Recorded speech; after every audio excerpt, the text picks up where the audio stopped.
السلام علیکم دوستو، میرا نام ہے ابو بکر اور آپ دیکھ رہے ہیں میرے یوٹیوب چینل لاہوری بچہ۔ تو فائنلی یار ایک اور انٹرسٹنگ ویڈیو کے ساتھ آ گیا ہوں، اور آج کی ویڈیو کا ٹائٹل ہے حضرت سلطان باہو کی کرامت۔ اور یار یہ ایسی ہستی ہیں کہ ان کا نام پاکستان میں نہیں بلکہ انڈیا میں بھی بہت مشہور ہے۔ اور بنا کسی دیری کے ہم سٹارٹ کرتے ہیں، اب کرتے ہیں ویڈیو سٹارٹ۔ برِ صغیر پاک و ہند میں دین اسلام کی ترویج و ترقی میں مسلم صوفیاء کرام رحمت اللہ علیہم اجمعین کا کردار روشن اور نمایاں ہے۔ ان صوفیاء کرام رحمت اللہ علیہم اجمعین میں ایک نام حضرت سلطان العارفین سلطان محمد باہو رحمت اللہ علیہ کا بھی ہے۔ سلطان باہو اپنے عہد کے کامل بزرگ اور پنجابی زبان کے عظیم صوفی شاعر ہیں۔ حضرت سلطان باہو رحمت اللہ علیہ کے والدین کا تعلق قبیلہ ایوان سے تھا۔ آپ کا خاندان پشت در پشت سلطنت دہلی کے دربار سے منسلک رہا۔ حضرت سلطان باہو رحمت اللہ علیہ کے والد بازید محمد ایوان بھی مغل بادشاہ شاہ جہان کے لشکر میں اعلیٰ عہدے پر فائز تھے اور اپنی جرأت مندی اور شجاعت کی وجہ سے مشہور تھے۔ بازید محمد نے اپنی پوری جوانی فوج میں بسر کی اور ڈھلتی عمر میں شاہی دربار چھوڑ کر شورکوٹ جنگ میں قیام پذیر ہوئے۔ آپ کی شادی ایک عارفہ کاملہ خاتون راستی بی بی سے ہوئی۔ حضرت سلطان باہو کی ولادت یکم جمادی الثانی بمطابق 1039 ہجری 17 جنوری 1630 عیسوی کو ہوئی۔ والدین نے آپ رحمت اللہ علیہ کا نام سلطان محمد باہو تجویز کیا۔ باہو کا مطلب ہے جو اللہ کے ساتھ ہو یا جس کے ساتھ اللہ ہو۔ سلطان باہو نے ظاہری علوم کا اکتساب باقاعدہ اور روایتی انداز میں نہیں کیا، بلکہ زیادہ تر ابتدائی تعلیم اپنے والد اور والدہ سے حاصل کی۔ ان کے لڑکپن میں والد کا انتقال ہو گیا۔ نوجوانی کے دور میں داخل ہوتے ہی آپ نے مرشد کی تلاش شروع کر دی۔ اس زمانے میں تو شہروں اور آبادیوں کی اس قدر بہتات نہ تھی، کہیں کہیں شہر اور آبادی نظر آتی تھی۔ آپ قریہ قریہ سفر کرتے ہوئے مرشد کو تلاش کرتے رہے۔ اسی مسافرت کے دوران آپ کو معلوم ہوا کہ حضرت شاہ حبیب اللہ قادری رحمت اللہ علیہ، جو بہت بلند مرتبہ ولی کامل ہیں، دریائے راوی کے کنارے مقیم ہے اور لوگوں کو ان سے فیض حاصل ہوتا ہے۔ جب آپ شاہ صاحب کے پاس پہنچے تو معلوم ہوا کہ انہوں نے ایک دیگ کے نیچے آگ جلا رکھی ہے، یعنی اس دیگ میں پانی ہر وقت گرم رہتا ہے۔ جو بھی طالب حق آتا، شاہ صاحب اس کو اس دیگ میں ہاتھ ڈالنے کا حکم دیتے ہیں اور وہ اپنے ظرف کے مطابق فیض حاصل کرتا ہے۔ کچھ روز حضرت سلطان باہو رحمت اللہ علیہ یہ سب کچھ ملاحظہ فرماتے رہے۔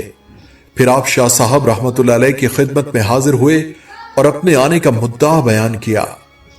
شاہ صاحب نے بذریعہ کشف معلوم کر لیا کہ یہ نوارد کیا حیثیت رکھتا ہے۔ اس کے باوجود فرمایا کہ کیا تم نے دیگ میں ہاتھ ڈالا؟ آپ نے عرض کیا، حضرت صاحب میں نے دیگ میں ہاتھ ڈالنے والوں کا حال دیکھا، مگر میری طلب تو اس سے پوری نہیں ہوتی۔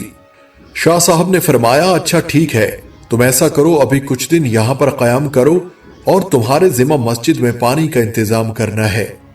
مسجد کے کنارے ایک کنواں تھا، اس میں سے ڈول بھر بھر کر پہلے تو مشک میں ڈالا جاتا اور اس کے بعد مسجد کے صحن میں موجود حوض جو وضو کے لیے ہوتا ہے اس کو بھرا جاتا تھا۔ اس طرح مسجد میں موجود طہارت خانوں کی ٹینکی کو بھی بھرا جاتا تھا۔ یہ کام خاصا دقت طلب تھا اور یقینی طور پر ایک آدمی کے بس کا بھی نہیں تھا۔ حضرت سلطان العارفین رحمت اللہ علیہ نے فقط ایک ہی مشک بھری اور اس مشک کے پانی سے مسجد کے صحن میں واقع حوض اور حمام لبالب بھر گئے۔ شاہ صاحب رحمت اللہ علیہ کے خدام نے جب یہ واقعہ ملاحظہ کیا تو بھاگم بھاگ شاہ صاحب کی خدمت میں حاضر ہوئے اور تمام ماجرا کہہ سنایا۔ شاہ صاحب نے ان سے کہا کہ اس نووارد کو میرے پاس حاضر کرو۔ اب حضرت حبیب اللہ شاہ رحمت اللہ علیہ کو بخوبی اندازہ ہو چکا تھا کہ یہ کوئی عام طالب علم نہیں بلکہ فقر کی کافی منازل طے کر چکا ہے۔ انہوں نے آپ سے فرمایا، اے باہو، تم جس نعمت الہی کے حقدار ہو وہ تو ہمارے امکان سے باہر ہے، البتہ ہم تمہیں اس سلسلے میں یہ ضرور بتلائیں گے کہ تم کو یہ فیض کہاں سے مل سکتا ہے۔ تم میرے شیخ طریقت حضرت سید پیر عبد الرحمن دہلوی قادری رحمت اللہ علیہ کے پاس چلے جاؤ، امید ہے کہ تم گوہر مقصود حاصل کر لو گے۔ آپ عازم دہلی ہوئے۔ ادھر دلی میں آپ رحمت اللہ علیہ کی آمد سے قبل ہی حضرت عبد الرحمن قادری رحمت اللہ علیہ نے اپنے ایک خادم کو حکم دیا کہ سولیا کے ایک شخص تمہیں فلاں جگہ ملے گا، تم بڑی عزت کے ساتھ اس کو میرے پاس لے آنا۔ سلطان محمد رحمت اللہ علیہ دہلی کے قریب پہنچے تو وہ خادم آپ رحمت اللہ علیہ کو ملا۔ اس نے آپ کو سلام عرض کیا اور شیخ کا حکم سنایا۔ آپ تو آئے ہی اس مقصد کے لیے تھے۔ آپ نے اس کو ایک سعادت خیال کیا اور اس خادم کے ساتھ خاموشی سے چل دیے۔ جب سلطان العارفین خانقاہ میں شیخ کی خدمت میں حاضر ہوئے تو انہوں نے آپ رحمت اللہ علیہ کو بڑی گرم جوشی سے اپنے گلے لگایا۔ چند روز بعد حضرت شیخ عبد الرحمن قادری رحمت اللہ علیہ نے بعد از بیعت آپ کو چند ہدایات دی اور رخصت کی اجازت مرحمت فرما دی۔ مرشد سے رخصت ہو کر آپ نے دہلی کی سیر شروع کی۔ ساتھ ہی ساتھ آپ نے بطور آزمائش اور ان کا تدارک بھی فرمانا شروع کیا۔ بہت ہی جلد آپ کی شہرت پورے دہلی شہر میں پھیل گئی۔ پریشان حال لوگوں نے جوق در جوق آپ کے پاس آ کر فیض حاصل کیا۔ اس سے قبل ایک دور کا ذکر ہے، حضرت سلطان باہو رحمت اللہ علیہ کھیتی باڑی میں مصروف تھے۔ پنجاب کے کسی دور دراز علاقے میں ایک شریف شخص رہا کرتا تھا جس کی کئی بیٹیاں تھیں جو شادی کے قابل ہو گئی تھیں۔ وہ شخص اپنے گھرانے کا بھرم رکھنے کے لیے اجرا لباس پہنتا تھا جسے دیکھ کر اہل محلہ سمجھتے تھے کہ وہ مالی طور پر آسودہ حال ہے۔ اس کی اسی ظاہری حالت سے متاثر ہو کر اچھے خاندان کے لوگوں نے اس کی بیٹیوں کے لیے رشتے بھیجے تھے، مگر وہ اندرونی طور پر اس قابل نہیں تھا کہ بیٹیوں کی شادی کا خاطر خواہ انتظام کر سکے۔ آخر ایک دن وہ اپنے مسائل سے پریشان ہو کر کسی بزرگ کی خدمت میں حاضر ہوا۔ شیخ، میں نے بہت اچھا وقت گزارا ہے، مگر اب سفید پوشی کے سوا کچھ بھی باقی نہیں۔ لوگ سمجھتے ہیں کہ میں ایک مالدار شخص ہوں، مگر حقیقت یہ ہے کہ کوئی سرمایہ جمع نہیں کر سکا۔ میں اپنی زندگی تو گزار چکا، مگر بیٹیوں کا فرض ابھی ادا کرنا ہے۔ قرض خواہ ہر وقت دروازے پر کھڑے رہتے ہیں۔ اب آپ ہی میرے حق میں دعا فرمائیے کہ اللہ مجھے ان مشکلات سے نجات دے۔ بزرگ کچھ دیر تک سید زادے کی حالت زار پر غور کرتے رہے، پھر معذرت خواہانہ لہجے میں کہنے لگے، تمہارے مسئلے کا حل میرے پاس نہیں، میں تو دعا کے لیے درخواست کر رہا ہوں۔ سید زادے نے اداس لہجے میں عرض کیا، اب دعا ہی تمہاری دوا ہے، اور میری دعا میں اتنی تاثیر نہیں کہ وہ تمہارے سر اور گھر سے گردش وقت کو ٹال دے۔ بزرگ نے صاف صاف کہہ دیا، میں نے تو لوگوں سے آپ کے بارے میں بہت کچھ سنا ہے۔ بزرگ کا انکار سن کر سید صاحب مزید دل شکستہ نظر آنے لگے۔ وہ لوگوں کا حسن ظن ہے، مگر میں تمہیں حقیقت بتا رہا ہوں۔ بزرگ نے جواب دیتے ہوئے کہا، مگر میں تمہیں ایک ایسے شخص کا پتہ دیتا ہوں جس کی زبان میں بہت تاثیر ہے۔ وہ مرد حق دریائے چناب کے کنارے قصبہ شور کوٹ میں رہتا ہے۔ اس کے آستانے پر حاضری دو، اللہ تمہاری مشکل آسان کرے گا۔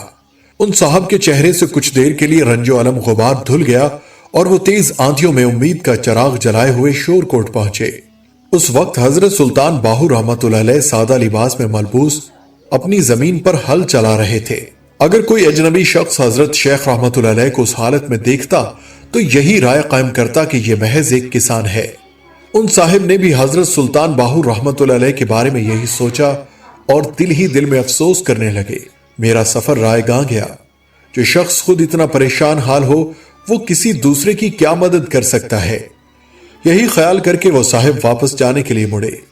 ابھی وہ چند قدم آگے بڑھے ہوں گے کہ حضرت سلطان باہو رحمت اللہ علیہ کی صدائے دل نواز سنائی دی، محترم جناب، اتنا طویل سفر اختیار کیا اور موسم کی سختیاں برداشت کی، پھر بھی ہم سے ملاقات کیے بغیر واپس جا رہے ہو؟ کیا لفظ ہیں؟ اپنا نام سن کر وہ صاحب حیرت زدہ رہ گئے۔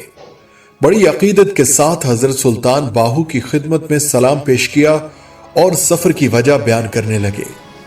حضرت سلطان باہو رحمت اللہ علیہ نے بہت غور سے ان کی درخواست سنی، پھر نہایت شیریں لہجے میں فرمانے لگے، تم میرا کام کر دو، میں تمہارا کام کیے دیتا ہوں، اس لیے کہ کام کا بدلہ کام ہے۔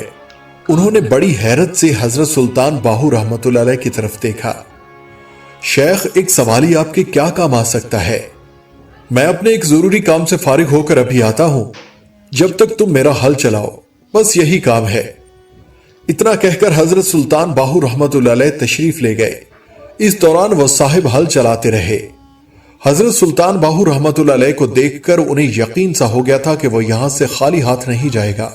تھوڑی دیر بعد حضرت سلطان باہو رحمت اللہ علیہ واپس آئے اور اپنے سامنے پڑا ہوا مٹی کا ایک ڈھیلا اٹھا کر زمین پر مار دیا۔ انہوں نے حضرت سلطان باہو رحمت اللہ علیہ کے اس عمل کو بڑی حیرت سے دیکھا، مگر دوسرے ہی لمحے اس کی آنکھیں خیرہ ہو گئیں۔ ارد گرد کے سارے ڈھیلے سونا بن گئے تھے۔ سید، اپنی ضرورت کے مطابق سونا اٹھا لو۔ حضرت سلطان باہو رحمۃ اللہ علیہ نے بے نیازانہ فرمایا۔ انہوں نے سونا اٹھا لیا، پھر حضرت سلطان باہو رحمۃ اللہ علیہ کے دستے مبارک کو بوسہ دیتے ہوئے بڑی وارفتگی کے عالم میں یہ شعر پڑھا: جن لوگوں کی نگاہ کیمی آثر ہے وہ ایک ہی نظر سے مٹی کو سونا بنا دیتے ہیں۔ یہ ذات الہی کا فیض ہے جو کسی قوم پر موقوف نہیں، خواہ وہ سید ہو یا جٹ۔ حضرت سلطان العارفین رحمت اللہ علیہ زیادہ تر مستغرق رہتے تھے، ذکر ہمیشہ آپ کے قلب میں جاری رہتا تھا۔ آپ بہت ہی کم کسی ایک جگہ پر قیام پذیر رہے۔ آپ کے سفر کی تفصیلی حالات امتداد زمانہ کی وجہ سے ناپید ہو چکے ہیں۔ آپ خود ارشاد فرماتے ہیں کہ میں 30 برس تک مرشد کامل کی طلب میں رہا۔ دہلی میں مرشد سے ملاقات اور بیعت کے بعد اپنے آبائی وطن شورکوٹ تشریف لے آئے اور متلاشیان حق کو فیوز و برکات سے نوازنے لگے۔ سلطان باہو کے سینے میں روحانی علم کا ایسا سمندر معجزن تھا۔ فقر، تصوف، معرفت پر آپ کے ملفوظات کا ذخیرہ ایک بیش قیمت خزانہ ہے۔ شریعت، طریقت اور حقیقت جیسے مشکل اور نازک موضوعات پر کئی تصانیف ان سے منسوب ہیں۔ آپ نے اپنی باطنی دولت اور روحانی نعمت کو کتابوں کی صورت میں قلم بند فرمایا اور اس طرح اپنے باطنی فیض کو طالبان حق اور صادقوں کے لیے عام فرما دیا۔ حضرت سلطان باہو نے تقریباً 140 کتابیں تصنیف کی، جن میں بہت سی کتابیں امتداد زمانہ کے ہاتھوں ناپید ہیں، تاہم اب بھی آپ کی بہت سی کتابیں دستیاب ہیں۔ سلطان باہو لوگوں کو عبادت و ریاضت کا درس دیا کرتے، اکثر یہ فرمایا کرتے کہ تم لوگ اپنی اصلاح کرو اور کرامات کے چکر میں مت پڑو، کیونکہ اس طرح تم قصے کہانیوں میں مشغول ہو جاؤ گے۔ مزید فرمایا کہ اگر تو ہوا میں اڑے تو ایک مکھی کی طرح ہے، اگر پانی پر چلے تو ادنا تنکے کے برابر ہے، اگر لوگوں کے دلوں کو اپنی کرامات سے اپنی طرف راغب کرے تو یہ اہل حوث کی نشانی ہے۔ سلطان العارفین حضرت سلطان باہو رحمت اللہ علیہ فرماتے ہیں، مراقبہ کیا ہے اور مراقبہ سے کیا حاصل ہوتا ہے؟ مراقبہ وہی ہے جو رقیبوں سے دور کر کے وحدت الہی میں پہنچائے۔ مراقبہ محبت الہی کا دوسرا نام ہے جو استغراق مقام حی و قیوم کا رہنما ہے، اور اس سے مقام موتو قبل ان تموتو یعنی موت سے پہلے موت کے عالم سے واقف ہو جاؤ حاصل ہوتا ہے۔ حضرت سلطان باہو رحمت اللہ علیہ فرماتے ہیں، واضح رہے کہ شاعروں کے علم کا تعلق شعور سے ہے، جبکہ اللہ والوں کا علم علم لدنی ہوتا ہے۔ اگر کوئی شخص اولیاء اللہ کے تصنیفات کا غیر جانبدار ہو کر گہرائی کے ساتھ مطالعہ کرتا رہے تو ایک وقت آئے گا کہ اس کی کوئی بات حکمت سے خالی نہ ہوگی، اور ان کی تصانیف، تحریروں اور اقوال کی برکت سے ارادت اور زندگی دل نصیب ہو جائے گی۔ سلطان باہو رحمت اللہ علیہ نے جہاں اپنی تعلیمات سے ہزاروں لوگوں کو مسلمان کیا، وہاں اپنی صوفیانہ شاعری کے ذریعے ہزاروں عقیدت مندوں کو عشق حقیقی کے اسرار و رموز سے بھی آشنا کیا۔ حضرت سلطان باہو عربی فارسی کے بہت بڑے عالم تھے۔ آپ کی عالمگیر شہرت کا سبب آپ کا پنجابی کلام ہے۔ آپ بظاہر فلسفیانہ مشگافیوں سے پرہیز کرتے اور سیدھی سادھی باتیں خطیبانہ انداز میں کہے چلے جاتے۔ دنیا کی خرافات تیاگنا، تحصیل علم، حسن اخلاق، رواداری، برداشت، احترام، انسان دوستی، محبت کا درس اور محبوب ازلی کا حقیقی عشق حضرت سلطان باہو رحمت اللہ علیہ کے کلام کے اہم موضوعات ہیں۔ آپ پنجابی شاعری کی معروف صنف سی حرفی کے بانی بھی ہیں۔ آپ کی کلام میں ایک روح پرور تاثیر، مٹھاس اور چاشنی ہے۔ آپ کی شاعری میں ایک سرور انگیز ہو کی پکار آپ کو عالمی ادب میں نمایاں حیثیت دیتی ہے اور دیگر صوفی شعراء سے ممتاز کرتی ہے۔ 63 سال مسیحائی کے بعد حضرت سلطان باہو رحمت اللہ علیہ 1629 عیسوی بمطابق جمادی الثانی سن 1102 ہجری میں دنیا سے رخصت ہوئے۔ آپ کو دریائے چناب کے کنارے موضع قہرگان کے قلعے میں سپرد خاک کیا گیا۔ 1706 سن عیسوی میں دریائے چناب شدید طغیانی کی لپیٹ میں آ گیا، جس کے باعث آپ کے مزار مبارک کو نقصان کا خطرہ پیدا ہوا۔